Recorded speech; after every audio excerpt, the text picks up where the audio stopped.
datang dalam video pembelajaran kami.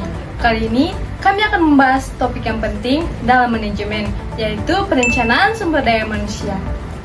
Eits, jangan pikir yang ribet-ribet ya, karena kita akan membahas dengan cara yang santai, biar kalian gampang nangkep konsepnya. Perencanaan sumber daya manusia ini penting banget loh, karena jadi dasar bagaimana perusahaan bisa mempunyai tim yang solid dan siap menghadapi masa depan. Oke, biar gak penasaran, yuk langsung aja kita mulai.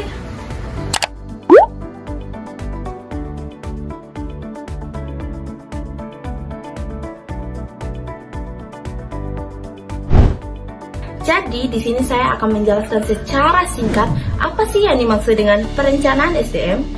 Perencanaan SDM adalah suatu proses yang memastikan agar perusahaan mempunyai kualitas dan jumlah orang yang tepat, sesuai dengan kebutuhan pekerjaan yang ada, baik untuk sekarang maupun untuk masa yang mendatang. Tujuannya yang pertama, perusahaan bisa menjalankan kegiatan operasionalnya dengan efektif. Yang kedua, mencegah kekurangan atau kelebihan tenaga kerja. Yang ketiga, memastikan setiap posisi diisi oleh orang yang kompeten. Contohnya, jika sebuah restoran berencana membuka cabang baru, maka mereka harus merencanakan berapa banyak pelayan, koki, dan kasir yang dibutuhkan, serta kualifikasi yang harus dimiliki setiap posisi. Nah, itu yang disebut dengan perencanaan SDM.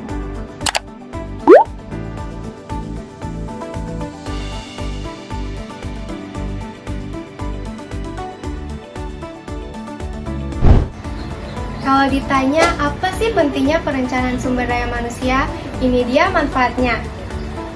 Yang pertama, perusahaan bisa jadi lebih siap menghadapi perubahan. Misalnya kalau ada karyawan yang resign atau pensiun, perusahaan udah bisa siapin penggantinya. Kedua, bisa mengurangi biaya rekrutmen mendadak. Jadi perusahaan bisa jadi lebih menghemat. Dan ketiga, kinerja perusahaan bisa jauh lebih efektif dan efisien karena udah nerapin strategi sumber daya manusia yang matang dan terencana. Jadi udah gak ada lagi deh istilah dadakan cari karyawan baru.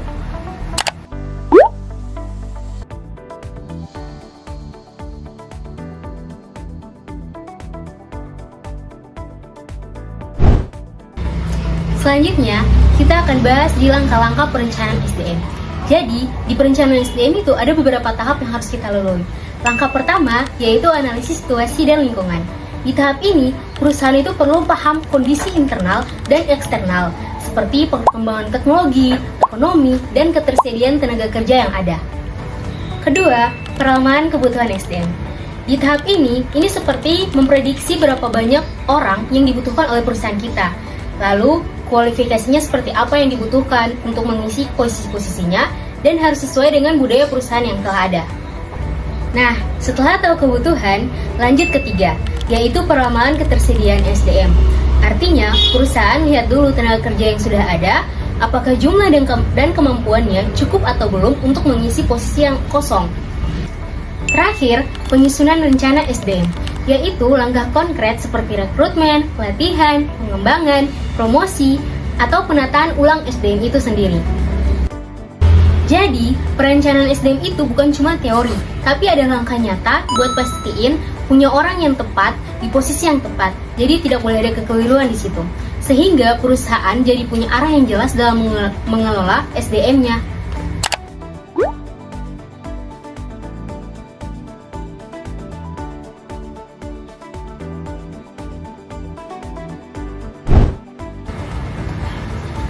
Adapun faktor internal yang mempengaruhi perencanaan SDM yaitu strategi perusahaan dan ketersediaan tenaga kerja di dalam perusahaan.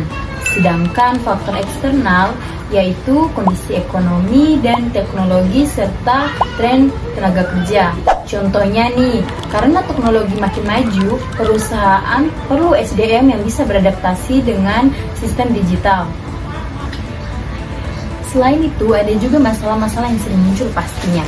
Yang pertama, itu data tenaga kerja yang gak akurat. Lalu yang kedua, itu perubahan mendadak dalam organisasi. Dan yang paling sering, itu kurangnya komunikasi antara HR dengan manajemen lain. Makanya, perencanaan SDM itu gak bisa statis. Harus fleksibel, biar bisa terus diupdate dan ngikutin perubahan cepat banget di dunia kerja.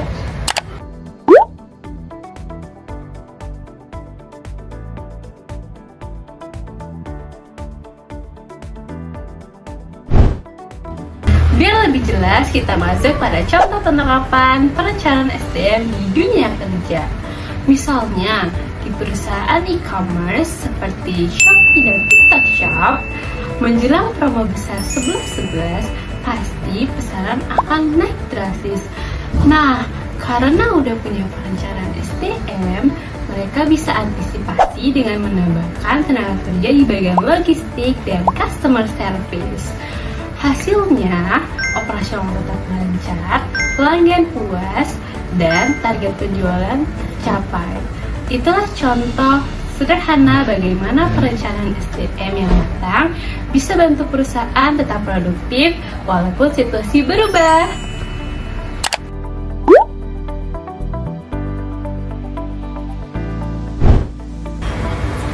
Jadi, dari pembahasan tadi, kita dapat simpulkan kalau perencanaan sumber daya manusia adalah proses penting untuk memastikan perusahaan punya tenaga kerja yang sesuai dengan kebutuhan, baik dari segi jumlah maupun kualitas. Kalau perencanaannya matang, organisasi bisa lebih siap menghadapi perubahan dan mencapai tujuan. Kuncinya adalah sumber daya manusia yang hebat nggak datang begitu aja, tapi hasil dari perencanaan yang matang. Dengan perencanaan sumber daya manusia yang baik, perusahaan bisa tumbuh adaptif dan siap bersaing. Mulai dari analisis, peramalan, sampai penyusunan rencana, semua punya peranan penting.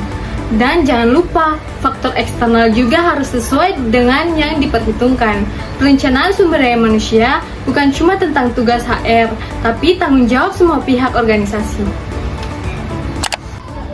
Semoga lewat video ini, teman-teman jadi lebih paham pentingnya perencanaan sumber daya manusia dalam dunia pekerjaan. Terima kasih sudah menonton. Jangan lupa Like, comment, Share, dan terus belajar bareng kami. sampai jumpa